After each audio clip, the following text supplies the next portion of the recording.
we have the lovely and awesome Mr. Greg Dickerson. How you doing, sir? Doing great, Michael.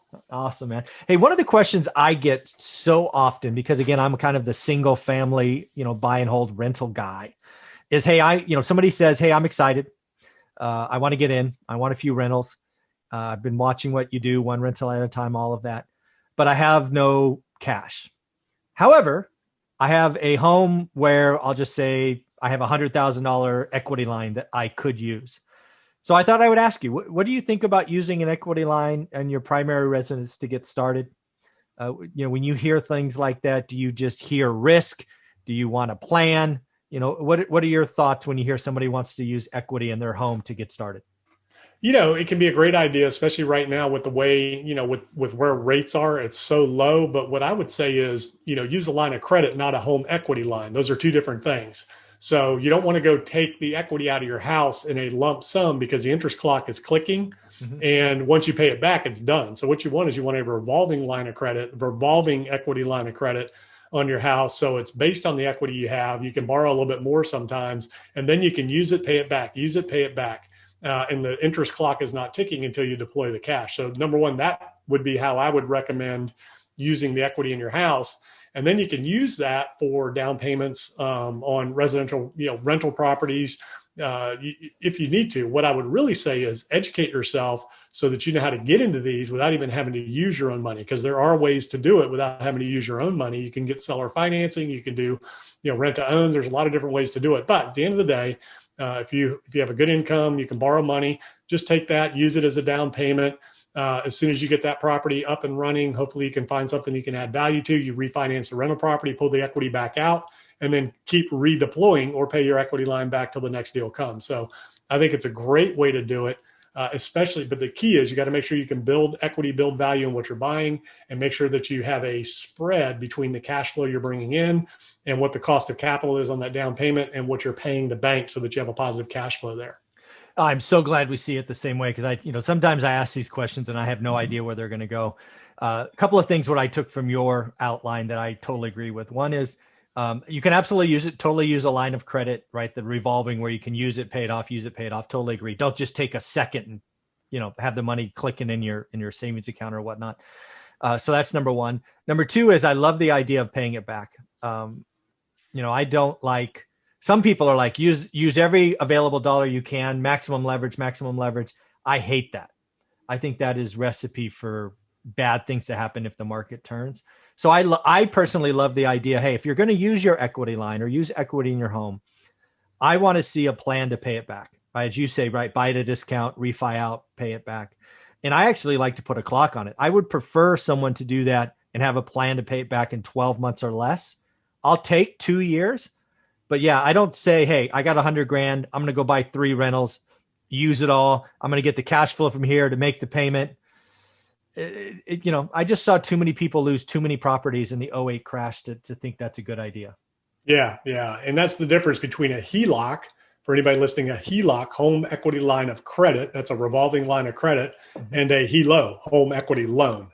So what happens is when people take out home equity loans, they generally don't pay them back. Because that money's deployed, it's out there, and they just kind of leave it out there. But with the line of credit, it kind of incentivizes you more to kind of pay it back because you can use it, deploy it, and you can use it to flip, which is your chunker strategy. Go buy, renovate, sell, and compound that investment, and then build your own nest egg. Mm-hmm. That way, you can use it for the buy and rent, refinance, repeat strategy, the BRRRR strategy. Mm-hmm. So there's a lot of different ways you can use that home equity line, but one of the best ways is to use that to flip and, build your cash reserves, and then invest those into long-term properties that you can hang on to for cash flow if that's what you want to do. No, I think that's absolutely right. I mean, I think it's tough to, go buy a what do they call them? A turnkey rental, in some other market that you're paying probably near or at market, and then pay it back, right? Pay back the equity line, right? Let's just use $100,000, right? You're going to take $25,000, you're going to buy the house, and it's going to maybe the house cash flows 300, but your home equity line of credit payment's $125. Mm-hmm. It's hard to pay that off, right? Because there's no value creation. So yeah. I think you're right. I think that's something I need to be clearer about when I get asked this. Is if you're going to use your home equity line, you've really got to use a strategy where you can find and create value, whether it's the burst strategy or flip strategy to create chunks of money to build your base, right? You make 20. And then, number three, you can use it like I did starting out to fund and or grow your business. So I used a home equity line of credit early on in my career. It was only 20 grand, but it was something. Mm-hmm. And I used that for working capital to grow my business. So as I needed more tools, float payroll for a week, whatever it was, I was using that revolving line of credit to kind of scale the business. And how long did you use that? Did you find yourself having to use that for 2, 3, 4 years? I mean, or was it like a year or two, the business was self-funding? Yeah, it's pretty much the first year, okay. Just getting started. Yeah. And once that business reached critical mass, I paid it back, never touched it again, and just grew using the business capital. That's where I was hoping we would go, right? If you're going to use it to fund a business, you're going to use it for flipping or the burst strategy. My hope for you is at some point that home equity line of credit is you don't touch anymore, right? You've proven the model, you've built chunks of cash. Use that. Don't keep putting your, where your kids and your wife or your husband sleep at night at risk. I think there's got to be a time when you just don't use it anymore. Yeah, I mean, if you're in a house, and a lot of people will disagree with this philosophy, but if you're going to stay somewhere long term, mm-hmm. permanently, mm-hmm. then your goal should be to just pay cash for that, so it's done, over with. You put it in a trust, nobody can take it, nothing could ever happen to it, because we don't know where the economy's going. Yeah. And it's like you said, you need somewhere to sleep at night. Now, a lot of people would say, well, with the cost of money right now, and inflation and all that, you're actually better off deploying that capital and using it, and paying that cheap mortgage because it's almost free, because you can make a lot more money. Let's say it's a $500,000 house. You can make a lot more money, deploying that than you can leaving it in your house. But, and at the end of the day, you could go rent. So if something happened, your house got taken, whatever, you can go rent something somewhere. Right. So, so there's arguments to either side of that. But at the end of the day, for a lot of people, it's a nice thing to know that they have their house paid for and they don't have to worry about that. And, it's not going anywhere. Yeah, well, I'll come out and I'll say kind of both sides are right, but when they're having this argument or discussion, I really see 2 points of your career, right? If you're in what I call building the foundation of your business, right, or your rental portfolio or whatever, your job's to build, and that means have debt, and probably have debt on your primary.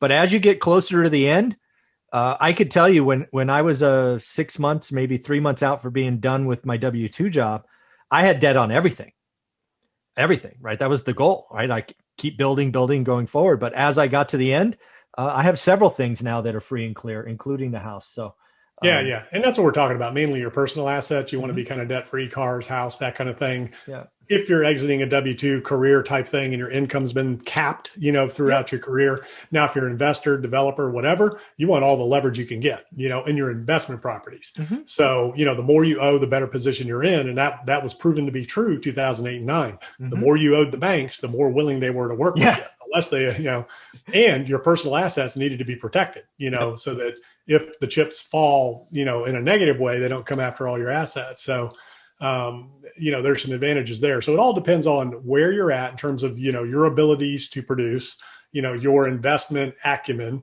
and, where you are in your life and the stage of life and those types of things. And generally, the younger you are, the more risk you can take, the more leverage you're going to want to deploy, because, you can always start over and do it again. The older you get, for a lot of people, the harder that becomes. But you hear the stories over and over and over of people that, didn't start and really hit their home runs until their 60s, like mm-hmm. Colonel Sanders and people like that. Very cool. So again, folks, I'll just say it. I generally don't like the idea of putting your house where your kids, your wife, your husband sleep at night at risk. However, in the beginning, if you're willing to start there and you have a plan to pay it back, i.e. create equity flipping, chunky money business, go for it. But do have a plan. Definitely have a plan. So Greg, how can people find you, see what's going on in your world? Yeah, man. GregDickerson.com. That's my website. All my YouTube, social media, everything's on there. And I put out videos every day. And one of the things I've been talking about lately is cryptocurrency. That's becoming more and more popular. A lot of people are jumping in that game. For anybody watching this, there's a ton of scams out there. I'm going to make a video later today about some of the cryptocurrency scams. Nice. One of them is people posting in the comments. You've probably seen it, where they say, Bitcoin is the greatest thing. Just contact Mr. Jones or Miss whoever. And they have this WhatsApp number. Yeah. Those are scams. They're trying to suck you in to get you to send them money for you to invest in cryptocurrency. So a lot of scams out there. Be careful, educate yourself, know what you're doing. You can make some money. It's an interesting space. It's a fast space, but you can lose everything in seconds. So seconds. Yes. Be careful. Be careful. And folks, just so you know, I paid somebody to change up my descriptions here recently on all my videos.